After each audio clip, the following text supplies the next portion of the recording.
If you want to edit a slow motion video on the Xiaomi 17, first of all, we need to open the gallery. Once we go to the gallery, we want to open our slow motion video. And then in here, we can tap on this button that we have in the middle of the screen with these circles. Of course, you want to grant all the necessary permissions. There we go. And now in here, we can adjust the slow motion effect. We can decide in which part of the video it should be applied and for how long it should last. So this area where we have more space between lines is the slow motion effect.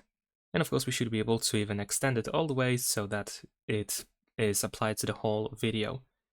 And once you are done with your edition, once you are done with this setup, you can just tap on this check in the bottom right corner in order to create the video.